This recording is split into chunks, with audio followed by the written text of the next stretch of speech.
Welcome to the Loved Called Gifted podcast. This is your place to come for musings about spirituality, identity and purpose. I'm your host, Catherine Cowell.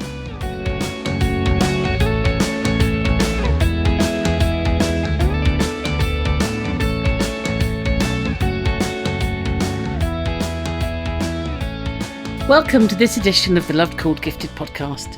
This week, I'm really thinking about how it is that you get to do the thing that you love, even if it's the thing that maybe other people don't think you should be doing. So I wanted to introduce you to somebody who I've met recently, who has really inspired me with her story about why she does what she does and how she got to that place. So hello, Rachel. Hi. So do you want to tell us a bit about what it is that you do now? So now, and how we met obviously, is I'm a self-employed cleaner. So I only started it in September of last year, but I've been an obsessive cleaner within my own house on and off my whole life. That probably stems along the lines of the mental health issues that we'll talk about as well. I've been a police officer, I've been a waitress, I've owned my own dance company in Northern Ireland, I've done all sorts, but now I'm a cleaner, and it's the first time in my life that I can honestly say, I can do this. Like, as in, I'll be happy doing this. I love doing it for people. Don't get me wrong, I have days where I'm like, oh, got to go to work. But I think everybody has that. But in general, I love doing it. I'm doing it for myself. I'm good at it. So it works quite well. Yeah, you are really, really good at it. Yeah, I seem to be. I think it's just because I get a bit obsessed with things, so that kind of helps a little bit as well. So my brother was like, I never knew why you didn't become a cleaner. And I must admit, when he said it to me, my first thought was, oh God, I could never be a cleaner sort of thing. And it's almost like a snobby thing. I think I was a bit snobby about I wouldn't be a cleaner. I couldn't do that now. And obviously at the time, I had these dreams of being like, I wanted to go into psychology and study psychology because I've always been fascinated with how the brain works, and obviously probably because of my own mental health issues as well, always trying to find out what's wrong with me, and that kind of led me down that path. It was like, no, I need to go into higher education. I need to be this type of person, wear these type of clothes, because that was the way I thought I needed to be. That was what was expected of me almost by family of high achievers. They probably don't expect that of me, but in my mind, that I've got high achiever brothers, and they earn a lot of money, they drive nice cars, they have nice houses, whereas at the minute I'm a 40-year-old with no property to my name, very few possessions to my name apart from this business that I've started. But that's really interesting that you're one of the things that stopped you getting to where you are now more quickly is what you thought other people would think of it. Yeah, probably. I think I did want to go down the academic route as well, partly because I felt like I had something to prove. But again, I felt like I had it to prove to myself. I've since learned that I was actually only doing it to fit into this box that I thought my family, society, everybody else expected of me. Yeah, and it's only now that I've realised that actually I don't have to do any of that or be any of that anymore. It's taken me all this time, and I still have days where I revert back to the old way of thinking, but I'm catching myself on quicker and realising, no, I don't have to be that person anymore. I can start being me and true to myself. Yeah, it's working well for me. Yeah, that's really good. So there's a few things kind of motivate us. So one of them would be passion to finding something that you really love to do. What is it that you love about cleaning? For me, it was initially, it's an escapism. So if I'm having a bad day, I don't do well with the bipolar. As I've got older and I've had a lot of things have triggered me. I mean, I do believe I've had it a long, long time. Yeah. But as I've got older, and obviously certain things hit your life, like divorce, like, loss, like this, that and the other. Through the years, I also had this hormonal issue going on. So I had PMDD, which is 5% of women are supposed to have it, 5 to 8% of women. Yeah. So what is PMDD? That's premenstrual dysphoric disorder. Right. The easiest way to describe it is like an intolerance to your own fluctuations in your hormone level. And so it can initially start for me as a teenager, whereby I would have the most horrific periods. I mean, horrific, as in I wouldn't be able to walk. The blood loss would be very heavy. I'd have to take time off school. I'd be sick. I wouldn't be able to eat. The bloating, I would look pregnant. You know, I was tiny. Back then I was this tiny little skinny horse rider sort of thing. And then all of a sudden my stomach would be out. I'd look pregnant. For maybe 4 days before, I would cry for no reason, like a lot of people, but it would be worse. It would be, if I spilt a cup of tea, that would be 5 hours of crying and crying until I was physically sick. It was quite a bad experience as a teenager, and I had that quite regular for many years, and it went away when I had my children. That's normal because you don't have the fluctuations of hormones anymore. You just have a steady level going on. But it again also got gradually worse. The premenstrual issue then started getting worse and worse. So instead of just 3 or 4 days prior to my hysterectomy 4 years ago now, I had got to a point where 21 days of the month I was ill. That was, it's been, this was all in the years after the police, because prior to that, I'd been in the police, because they were like, well, you've been successful, you've had this, because I went from being, in 8 years, I joined the police, obviously was a senior constable in response and everything. It was pretty big stuff over there, going to bomb calls, going to stabbings, going to, you know, all sorts of stuff. And then I did all my exams and everything, and I became a detective. Yeah. And I, rather than going into CID, nobody wants to go into child abuse, but I had a real interest in it, actually. So I ended up going into child abuse. And then it was a year after that. And everybody said to me, oh, it was probably the stress of the child abuse. I loved that job. I was made for that job. And while I was well, and while my life was well, and I was going through a steady phase and everything, because I was there a year. It was brilliant. So this isn't the first job that you've loved? No. So what was it about the police that I joined the police to help people. The problems that people have go a lot deeper than anything that we can do. So you don't actually help people. And the system's broken, and we could get into the whole, obviously I've been educated a bit since, so you could get into the whole what is really a crime and what is not a crime, and what crimes do we punish as a justice system. It was all of that I was thinking about, because I noticed, even in the police, I didn't understand it, but I noticed most of the people we punish are poor people. Most of the crimes that we have, that we hold as horrible, terrible crimes, are poor people crimes. Yeah. And the way we handle poor people crimes is different. And I don't know, none of it all stunk a bit to me. And I noticed if you went to court, for example, like we had people going to court in what we would have called the best Sunday tracksuit, and it is kind of offensive, but that's the way it was there. But those people's tracksuits cost more than a suit anyway. Yeah. But they would go like that, turning up, probably never worked a day in their life. They were constantly committing crime, etc., etc. And nothing was done to get to the root cause of why that kept happening. And they would get off time and time and time and time again. And then somebody who's, like somebody middle class, say, who genuinely just made a mistake and it was their first time ever doing anything wrong, would turn up in court with a suit, and the judge would see they've got a job, they've got this, they've got that, and they'd get hit harder.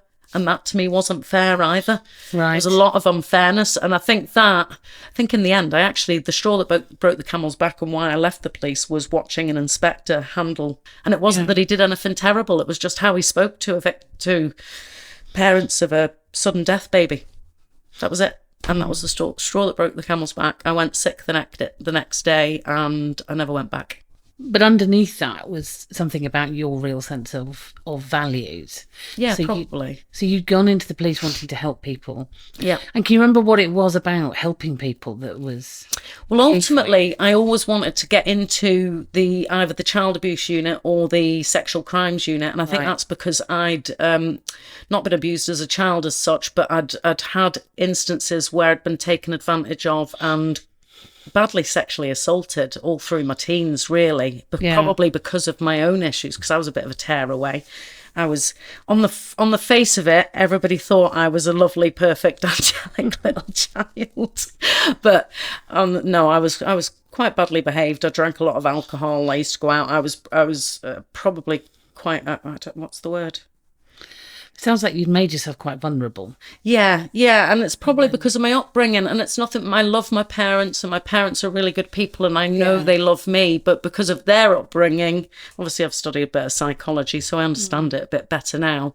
Because of their upbringing, they brought their problems to my table, and etc., etc. So I understand all that now, but that's why I was vulnerable. I had a very authoritarian army major father who didn't let me breathe. I grew up in a house with 3 brothers. I was the girl I was a tomboy because I had to act like my brothers, and that's how we were brought up, and we got stuck in and all the rest of it. But at the same time, we were nurtured in lots of ways, but we were brought up in a household very much.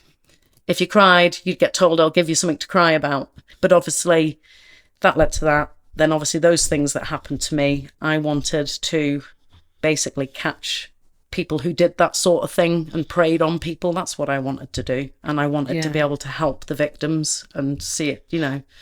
So yeah, that's why I got into it, really. Yeah. But it's interesting. It's interesting that you talk about like how things were at home and some of the legacies of that.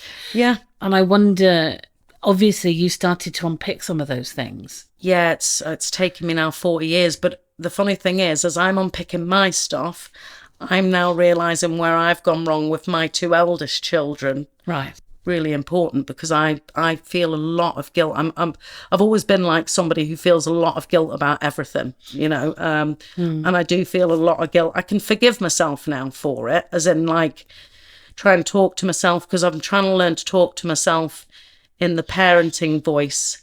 Right. Yeah, so not talking to my inner child the way my parents used to talk to me, but trying to talk to my inner child the way I would respond to a child, sort of thing, or I would hope to respond to a child when I'm feeling good, feeling fine and everything. And you can have the appropriate responses, but by doing that, it's starting to reverse things. Yeah, a little bit, but it's taken a long time. I mean, I've started on this process about 4 or 5, maybe longer years ago, to try to actually sort things out. If I'm honest, I thought I was going to have the hysterectomy and be magically 100% fully functioning adult.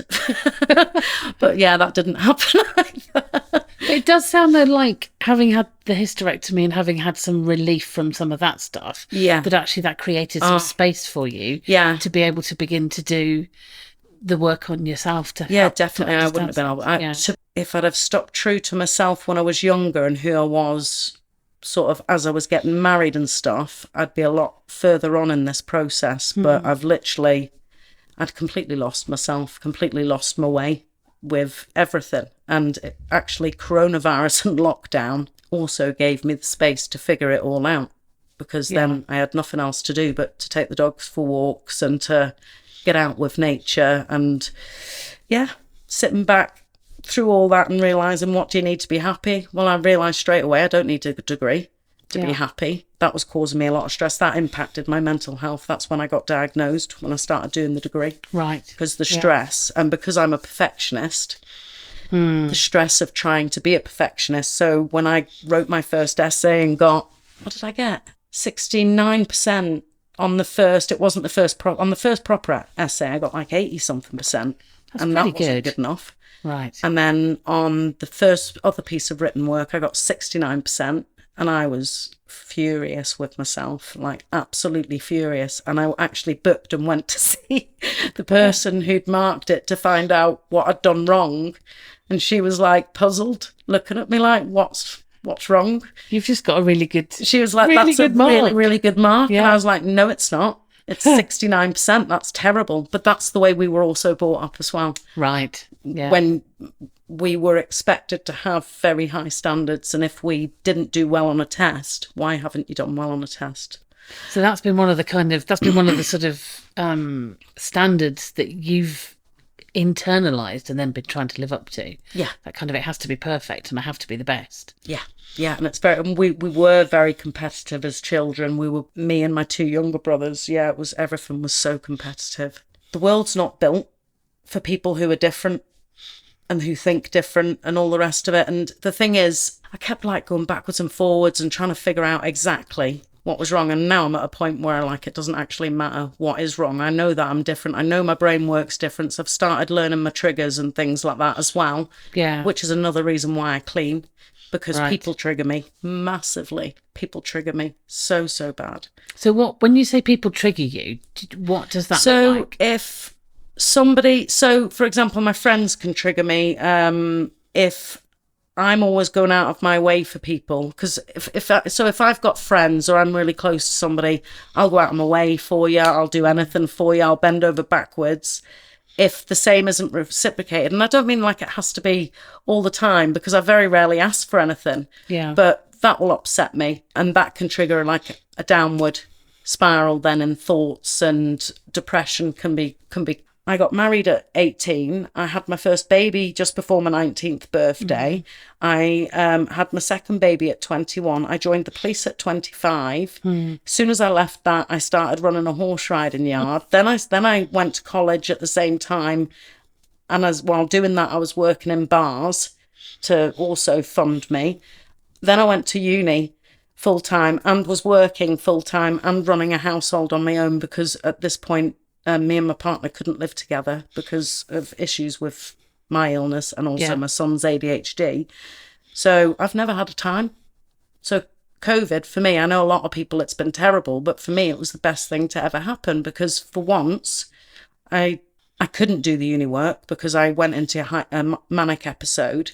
So I couldn't sit down to do the uni work. So I ended up having to go sick from uni as well. And rather than stressing, I just went, do you know what? I mean, I didn't even get round to do schoolwork. We just went out every day and did random things. And I tried doing the schoolwork, and it was just pressure and stress. And he was getting stressed, and he has his own little meltdowns because he's picked up my perfection. I don't have that. I don't like demand results off him. Yeah. But he's picked up my perfectionism thing as well. So he melts down if he thinks, like, if he could get 99 questions out of 100 right and one question would upset him being wrong, you know. So, and I suppose it's always been alongside all that, part of my drive to figure out what's going on has been to try and fix these problems with, like, Ryan's only 10. I have a chance to make sure that he doesn't end up with my problems if I can try and hold everything together. But yeah, COVID gave me that chance to sit back and just go, do you know what? Don't need a big house. I'm quite happy to live in a little terrace and not be bothered with a huge mortgage and stress. And we literally ended up having to sit back and go, what can I do that's going to give me enough money to be able to still go on holiday, have my little terrace, still, you know, treat my kids and stuff like that, but not have stress anymore. And that's literally what we've come down to. And it was the cleaning, but like, I thought I'd have got bored of it by now, if I'm being honest, because I do have crazy harebrained ideas, and I'm always like coming up with a new scheme and stuff like that. Again, that's the probably the bipolar. When you go manic, you get very creative and all the rest of it. But no, I'm happy, and I haven't had a depressive episode this winter, which is good. And that must mean that the job's helping, because I'm manic all summer and then I crash all winter, basically, you know. So, but hasn't happened this year.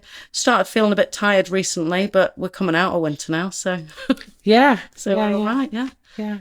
So one of the things that has been really helpful has been just letting go of all of those expectations of what you ought to be striving for. And that's kind of, again, that's giving you space to think, okay, what is it that I want? Yeah, there's that. And I think, to say it, like, I don't feel like I'm an adult. This is weird, right? I don't feel like I adult very well. This is crazy, given that I've now raised 2.5 children. Yeah. And that I've got a granddaughter, and I've been in the police, and I was a successful police officer. I held it. I actually think it was that caused the big breakdown. Having to hold it together for 8 years and be so professional and deal with the stuff that I had to deal with as well. I mean, I was in Belfast, and it's not all as calm as what everybody thinks it is. It is a bit of a different world, especially when you're in the police. But I loved it. I was good at it. It was a job that I got up for every day. But I actually think that stress of having to hold it together and live within these, because you have to behave a certain way as a police officer and be a certain way, etc., etc. I think that all helped to that massive implosion that I had that led to me leaving, and I think it's taken me, so I left in 2013, so that's like 8 years ago, is that? Yeah. I'm only just starting to get well now. But crazily, I didn't leave for me. I didn't know there was anything wrong with me, so I just kind of jumped ship. Yeah. And crazily, I could have been on a medical pension right now, which would have helped. But hey-ho, that's life. Yeah. I feel like everything happens for a reason though, at the end of the day. I was supposed to, a lot of people in the police say that it helped them, me being in there with them. And I know I did good with a lot of my victims and things like that. And well, even with the people that I had to, send to the judge or what have you, I was always respectful, kind, and all the rest of it. And so I know I was good at my job. Yeah. Do I wish I was still in? Sometimes I miss the money. The money was good. But no, I wouldn't go back. I wouldn't go back. Actually, I don't think I'd change it. I think I'd still be saying, actually, I want to do this cleaning business now. It's more for me. I think as I'm getting older and I've had all these breakdowns, like I was working in care more recently, that absolutely disgusted me. Right. In care. Oh, that was awful. I was good at that as well, and I blooming loved that too. I felt like it was made for me. Like I could really help people there because I could talk to the people I was dealing with from some level of understanding because some of the things that they did, I do. So what kind of care sector were you in? I was in, well, it was supposed to be low secure hospital it was supposed to be for learning difficulties and autism for adults. Right. I loved it. Chris hated me doing it. Oh my gosh. Because he thought he could see what it was doing to me. Right. Because I care too much. And that sounds strange because you're in care, but actually it's no good to care too much if you're in care. I did that and I loved it. And then when that place luckily it got closed down and I was going to jump straight back into that. Yeah. Because I can literally work 2 or 3 days a week and make good money off it, decent enough money for me. But I realised after like a week or two away from it that it was making me ill, like really ill. Very, very ill. I was probably heading for a mental breakdown again. I might have ended up in hospital this time. So, so in a way that worked good. And then, I was just thinking, what do you do from here? And cleaning. And I think it works because when you've got a very active brain like I have, being able to say, come here and you stay out, we say hello and everything, and that's fine. I like the interaction because I miss the interaction with people because I am a people person.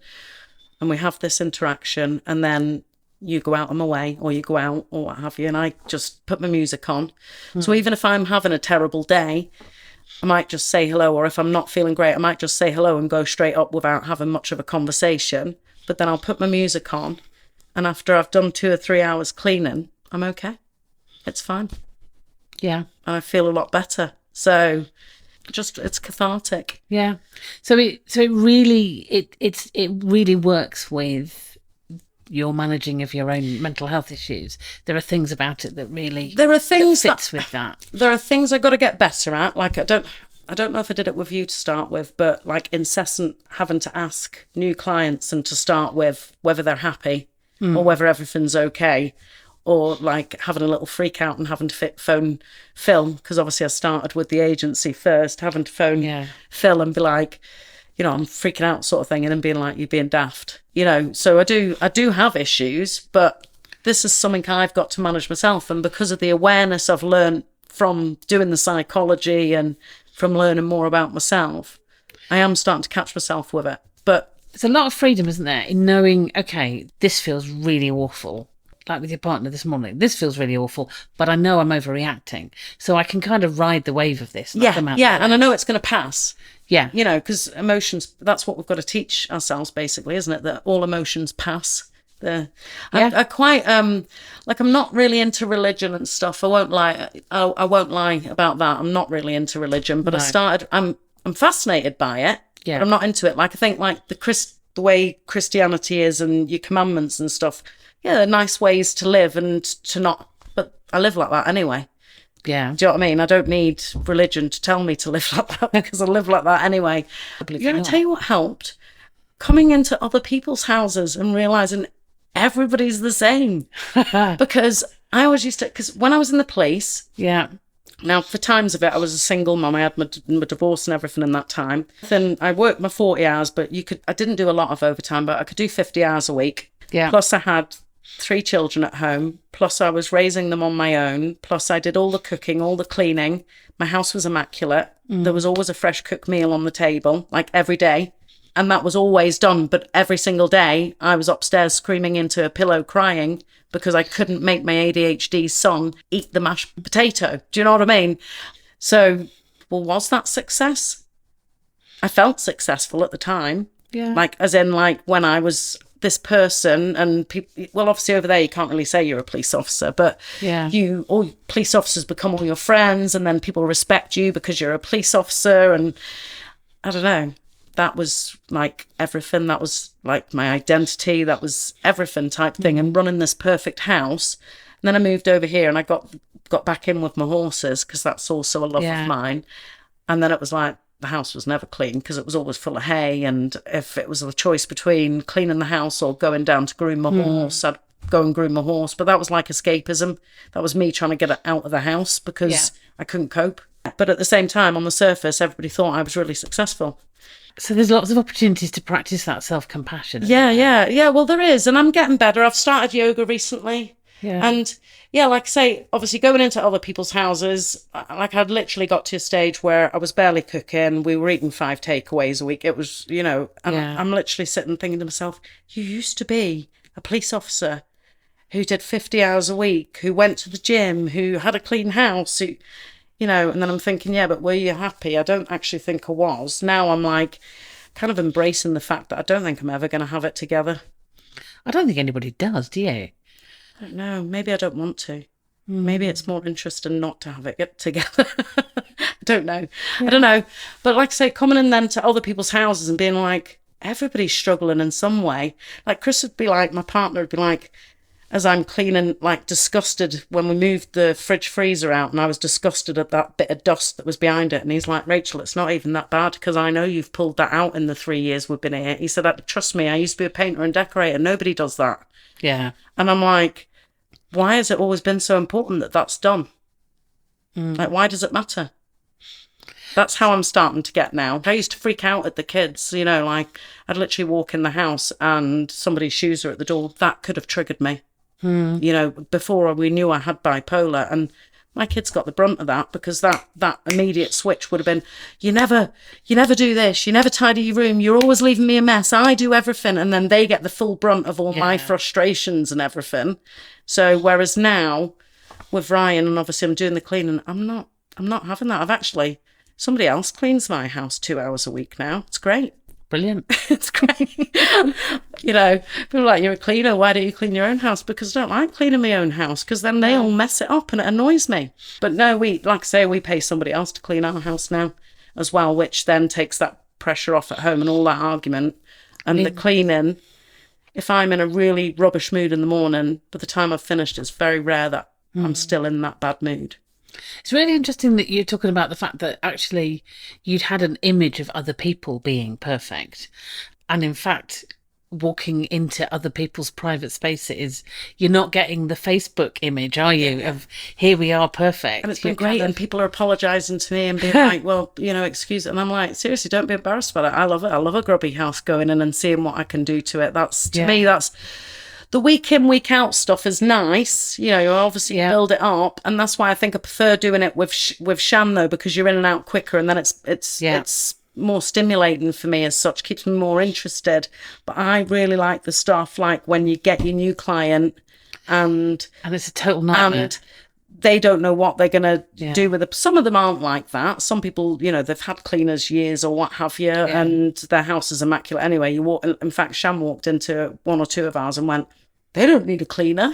And I was like, well, we have to keep it like this. It's hard to keep it like this. She didn't understand that. But yeah, going in and just being able to do that. Like I have one client and he was my first private client because obviously I met you through the agency and now I've moved on and I'm also doing my private clients. And he was my first one and I got it off some website. I just put an advert and I was the first person that had said to him in the message, I can call you to discuss your requirements. Right. Whereas everybody else had literally said, when have I got the job? More or less. Right. So that's why he phoned me. Yeah, his place was carnage. He works away 6 weeks. Right. Then he's home 4 weeks. But while he's at home, he also works from home whilst having these 2 hyperactive little kids, you know. And it was carnage. Like when we went in there, it was absolute carnage. And he's like, I can't manage without you and Sham now. Like he's literally said, like he knows obviously about my scope for the business and stuff like that. And he's like, look, he sent me a text actually not long after I'd started with him. And he was like, look, you've got plans. I have a feeling you're going to make a good business of this, but will you just make sure it's always either you or Shan that comes to my house, please? So I thought that was quite nice. So one of the things that you've kind of come back to a few times in terms of your values and stuff that you really care about is this thing about wanting to help people and be helpful. I like help. I like being helpful. I think it's like part of my nature just to be helpful. I remember as a kid, probably to my brother's dismay, probably maybe being the only girl, but like it was always I was the teacher teaching them something, or I was doing the mom looking after them. That was always the way it was from a young age. And then I started work at 12. I had babysitting jobs. At 10 years old, I was looking after my younger brothers. At 11 years old, I was making full roast dinners. At 12 years old, I was looking after a newborn baby and working in a spa shop. Yeah. So I've just always, I've always liked to be busy, and I've always been looking after people. And then Mum did the horse ride, and Mum had a horse ride in stables. Yeah. And I used to have to help all the youngsters. And so it's just always been the way I've been, I suppose. I don't know. Yeah. But it was the thing that kind of led you into the police and the thing that you liked about the caring. And I'm wondering, it sounds like you're talking about your client whose house, as you put it, was carnage, and I'm wondering if that sort of helping people out is one of the things that makes it is. satisfying. It is. It's like to know that I'm helping. So if I thought somebody wasn't happy, that would really upset me, and that'll be my biggest thing, because at some point somebody's not going to be happy. You can't. It's impossible for me to think that I can 100% please everybody all the time. Yeah. And I have to learn to let go of that. And I have noticed, so I got a text earlier, somebody asking me if I would do the windows. Now that's not a big deal, is it? But for me, that triggers, do they think I don't do the windows? Yeah. And I'm like, but I do the windows already.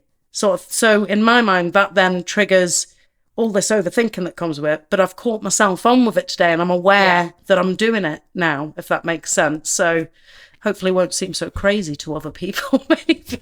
Eventually it might not seem so crazy to other people. I don't know. I think a lot of people overthink like that, and that pattern of something triggering feelings that you're sort of quite sensitive to, like often from childhood, and that thing that you know it's a trigger because somebody said, can I do my windows? And then you're into, the world is going to hate me. Yeah. Like loads of people had this image of me as being perfect and always holding everything together. And like even when my marriage broke up, everybody was amazed. They were like, oh my God, we thought you were everything was perfect, because I'd created that. Whereas now I'm less likely to do that.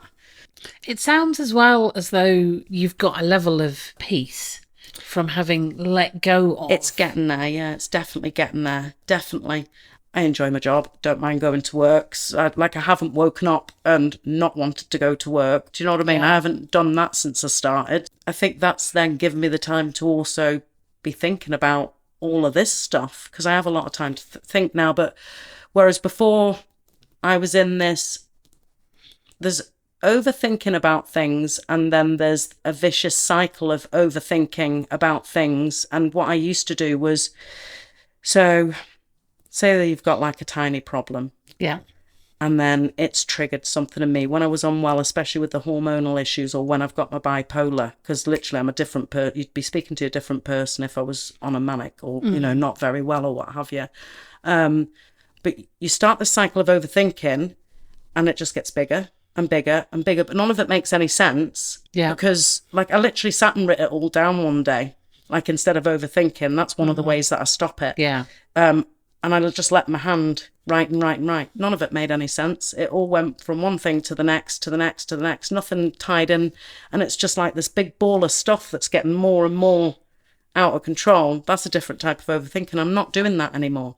No. You know, I'm coming to work, I'll think about it. I can even do this thing now where I'll go, because I was overthinking last week about the relationship, and I was starting to spiral.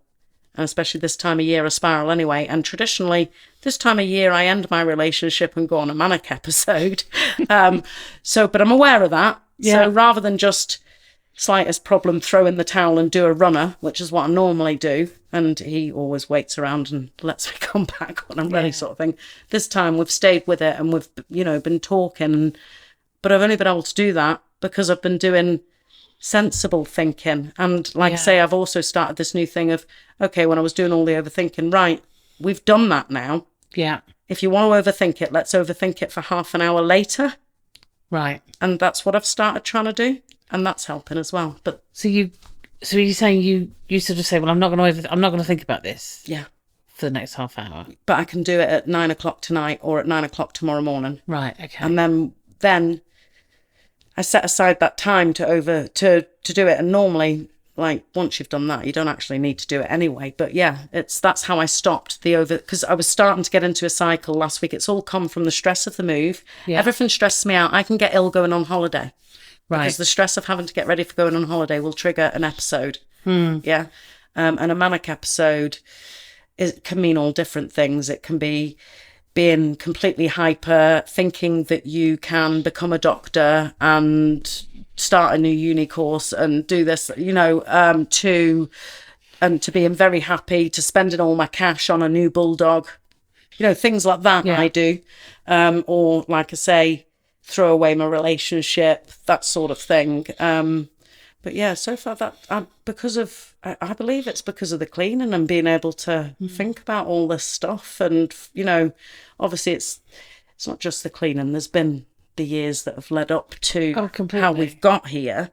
But I do think that it is helping an awful lot. That is actually one of the things that people find really motivating, though, is having autonomy.